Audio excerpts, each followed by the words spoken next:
Assalamualaikum warahmatullahi wabarakatuh. Selamat siang semua peserta didik. Jadi pada kesempatan hari ini materi yang akan kita pelajari adalah tentang manajemen kesehatan ternak.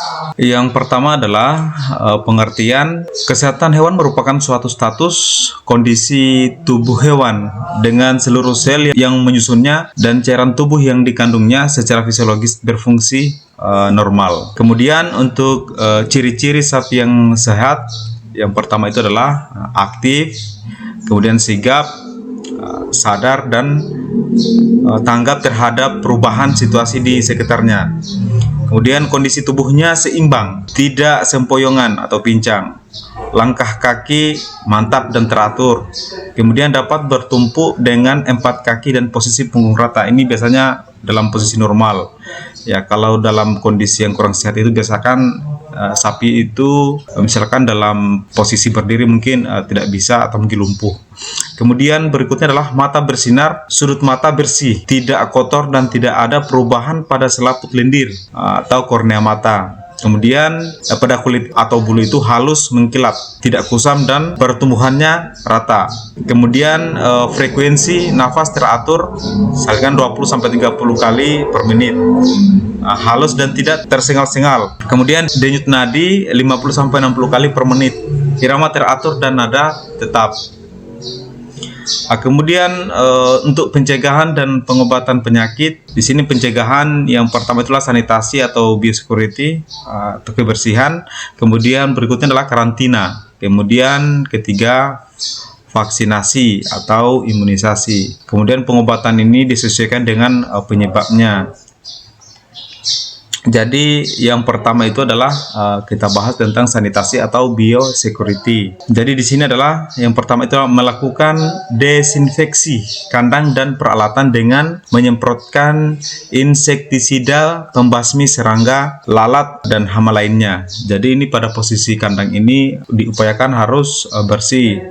Utamakan bahwa kondisi kandang ini terhindar dari segala macam bakteri atau kotoran. Kemudian berikutnya adalah membatasi penularan penyakit melalui mobilitas pegawai. Ini penting sekali. Biasakan kalau pegawai itu adalah dia harus memastikan dirinya ketika memasuki kandang itu adalah harus benar-benar bersih. Kemudian menjaga agar tidak setiap orang dapat bebas keluar masuk kandang ternak yang memungkinkan terjadinya penularan penyakit. Biasakan pada manusia atau pada ketika kita memasuki kandang tanpa kita sadar biasanya kita mungkin membawa serang penyakit ya, sehingga ini ada namanya batasan. Kemudian membakar atau mengubur bangkai ternak yang mati karena penyakit menular. Jadi yang sudah mati ini harus kita kubur supaya tidak terjadi penularan pada ternak-ternak lain. Berikutnya adalah penyediaan fasilitas desinfeksi untuk staf atau karyawan. Berikut, segera mengeluarkan ternak yang mati dari kandang untuk dikubur atau dimusnahkan oleh petugas yang berwenang. Tadi mungkin sudah ada keterkaitan dengan yang penjelasan di atas. Kemudian berikut, mengeluarkan ternak yang sakit dari kandang untuk segera diobati atau dipotong oleh petugas yang berwenang. Jadi mungkin karena untuk penularannya ini mungkin belum terlalu masih bisa diobati, mungkin dikeluarkan atau untuk diobati atau mungkin disembelih. Berikut kedua adalah karantina. Jadi karantina ini adalah yang hari pertama itu kandang harus dalam keadaan bersih, kering, nyaman dengan air minum yang cukup dan pakan jerami yang bagus. Jadi di sini dalam kandang ini setidaknya sudah ada persiapan untuk pakan dan minumnya. Kemudian kondisi kandang ini harus benar-benar kita pastikan bahwa harus bersih. Kedua adalah cek ternak yang sakit dalam kandang. Ini perlu kita lakukan. Ketiga, periksa dan beri pengobatan bila perlu. Tolak sesuai dengan kontrak pembelian. Untuk berikutnya lagi beri pakan starter untuk pedet yang baru datang. Kemudian pemberian nomor atau identitas ternak ini perlu. Kemudian pemberian obat cacing. Kemudian vaksinasi IBR, BFD, B13 BRSF, Clostridium, kemudian Haemophilus, Samnus, dan Pasteurella. Berikut di sesudah hari pertama ini, yang pertama adalah amati kondisi ternak 2 atau 3 kali sehari. Apabila ada yang sakit, segera beri pengobatan. Ini perlu di cross check. Dalam satu hari itu harus perlu kita cross check itu 2 sampai 3 kali. Kemudian kedua, lakukan pencatatan terhadap pengobatan awal ulang dengan pengaruh pengobatan. Jadi pentingnya pada saat pencatatan ini adalah untuk memudahkan kita pada saat identifikasi. Dengan catatan ini adalah akan memberi kita keterangan terkait misalnya ternak yang sudah kita lakukan pengobatan atau yang belum. Ketiga, pemberian pakan konsentrat dengan kualitas yang bagus akan cepat memperbaiki kondisi ternak yang kurang sehat. Ini penting sekali. Jadi pakan yang memiliki kualitas yang baik itu adalah berpengaruh pada kondisi atau pertumbuhan bobot badan pada ternak itu sendiri. Berikut pemberian vaksinasi booster setelah 14 hari sesuai dengan petunjuk dokter hewan. Nah, ini untuk menjaga kekebalan tubuh jika terjadi misalkan penularan penyakit atau yang lain-lain. Ini hubungannya dengan kondisi lingkungan. Kemudian pemberian konsentrat starter secara rutin untuk pedet selama 28 hari. Nah, kemudian di sini ada program kesehatan sapi potong. Untuk betina itu adalah ada namanya tes darah terhadap brucellosis, kemudian pemberian vitamin, kemudian di sini ada vaksinasi sesuai rekomendasi dinas peternakan, kemudian pemberian obat cacing, kemudian kontrol terhadap parasit luar. Kemudian untuk sapi darah itu adalah vaksinasi sesuai rekomendasi dinas peternakan, tadi mungkin hampir sama dengan yang pada ternak betina. Kemudian pemberian vitamin juga, pemberian obat cacing juga seperti itu, termasuk kontrol terhadap parasit luar. Kemudian untuk pedet ini berdasarkan umur 2-4 bulan. Nah, jadi itu mungkin tadi hampir sama juga vaksinasi ya, yang IBR ini PI3, BFD, BRSF. Ya, kemudian berikut pemberian obat cacing, kontrol terhadap parasit luar sama ya, kontraksi untuk pedet jantan, setelah itu diberi implan pertumbuhan. Kemudian untuk umur sapi pada 6-8 bulan, nah ini perlu juga divaksinasi. Kemudian pemberian vitamin, pemberian obat cacing, kontrol terhadap parasit luar. Kemudian penyakit dan penanganannya. Di sini ada 3. Yang pertama itulah pencernaan, kemudian kulit, dan reproduksi. Jadi penyakit ini biasanya terjadi pada sistem pencernaannya. Kemudian kalau kulit ini biasa kita nampak dari luar. Nah, sedangkan untuk reproduksinya ini terjadinya di sistem pada produksi itu sendiri. Kemudian berikut pada rumen saraf atau konstipasi, sembelit. Jadi penyebabnya ini adalah perubahan pakan mendadak. Pakan serat kasar, kemudian kurang minum, kelelahan, suhu tinggi karena infeksi. Jadi yang tadinya biasa ini perubahan pakan mendadak ini maksudnya seperti ini. Ketika mungkin terbiasa dengan pakan yang memiliki yang serat kasar yang tinggi, atau mungkin yang tidak sesuai dengan kebutuhannya. Kemudian kurang minum. Jadi ini juga sangat berpengaruh ya pada rumen saraf. Jadi sehingga minum ini perlu diupayakan mungkin disesuaikan dengan kebutuhan ternak itu sendiri. Kemudian gejala. Jadi gejalanya ini adalah sapi ambruk atau pasif, perut membesar, hipersalivasi, dehidrasi, kemudian rektal, feses mengeras, kemudian napas cepat. Kemudian berikutnya ketiga adalah terapi. Ini untuk pencegahan. Purgativa atau magnesium sulfat, pakan diberi hijauan dan air minum. Pola peternak, minum kopi, kencur, jahe, garam Inggris.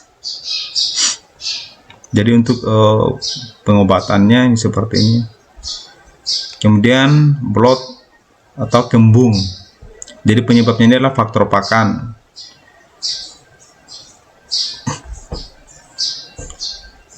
Jadi pada faktor pakan ini biasanya di leguminosa konsentrat terlalu tinggi atau urea tinggi, dan faktor hewan atau kepekaan hewan atau genetik. Jadi gejalanya ini adalah perut menggelembung, kemudian intake makan dan minum menurun. Sapi ini pasif, ambruk, kemudian napas cepat dan dangkal. Kemudian untuk cara pengobatannya ini terapi anti bloat atau dimentikon, minyak goreng, vitamin, dan tokar. Kemudian diare. Jadi penyebabnya ini adalah pada dasarnya adalah ini dari bakteri.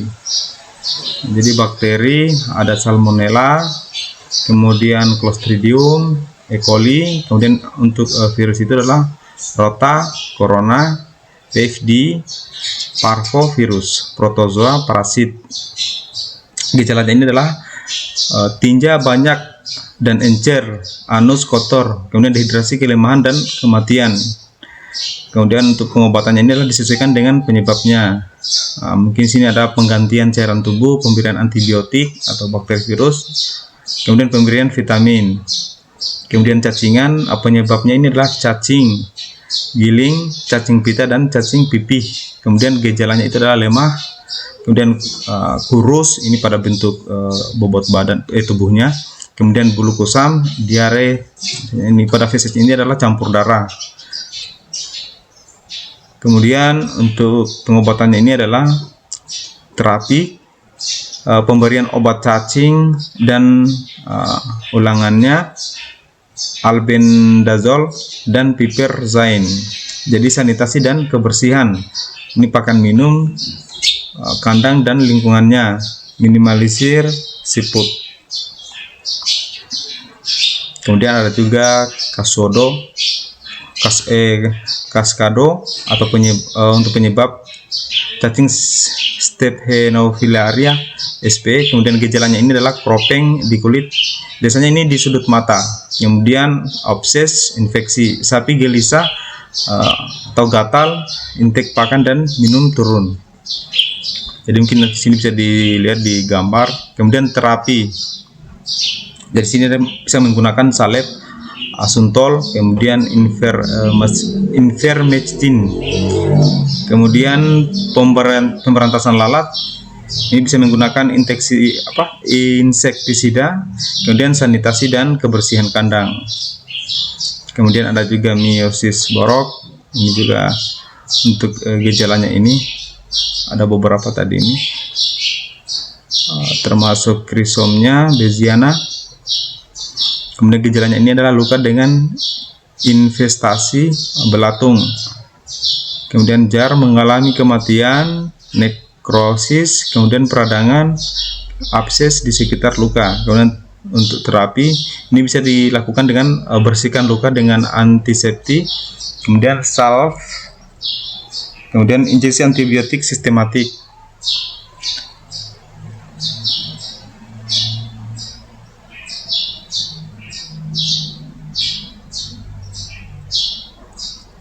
Berikut untuk brucellosis. Jadi brucellosis ini penyebabnya adalah Brucella abortus. Jadi gejala yang nampak biasanya ini sapi bunting mengalami keguguran pada 6-9 bulan kebuntingan, plasenta tertinggal, radang pada saluran peranakan, infertilitas. Kemudian penularan, ini leleran alat kelamin, selaput lendir, mata, kemudian IB, semen terinfeksi, makan dan minum yang tercemar. Jadi untuk pencegahan dan penanggulangan untuk brucellosis diantaranya dengan yang pertama itulah sanitasi dan kebersihan harus terpelihara. Kedua adalah vaksin strain 19 usia dari 3-7 bulan. Kemudian hewan baru dikarantina, diperiksa dan diuji. Kemudian memberikan antiseptik dan antibiotik pada hewan yang sakit. Kemudian penyingkiran reaktor, mungkin sapi yang terinfeksi sebagai sumber infeksi. Kemudian sapi yang terinfeksi diisolasi, kemudian dijual atau dipotong. Kemudian calon pedet dan plasenta yang digugurkan dibakar kemudian dikubur. Ini adalah untuk mencegah terjadinya penularan. Kemudian tadi ada di sini juga namanya penyingkiran reaktor. Jadi ini ada pengelompokan.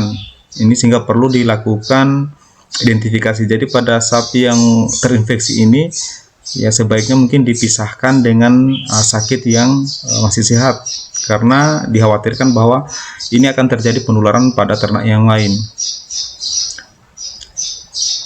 Kemudian berikut ini ada contoh cara mungkin pengambilan untuk sampling darah. Ini strain sapi. Kemudian ada ini gambar tentang pengambilan sampel darah. Kemudian berikut adalah labeling sampel darah. Ini bisa dilihat di gambar. Kemudian penyimpanan tabung darah. Nah, kemudian pemutaran darah atau sentrifus. Kemudian pengemasan serum ke tabung Appendrof. Nah, jadi itu sudah mungkin yang dapat saya paparkan untuk materi manajemen kesehatan ternak. Jadi untuk pertemuan pada kesempatan hari ini saya cukupkan dan saya akhiri. Wassalamualaikum warahmatullahi wabarakatuh.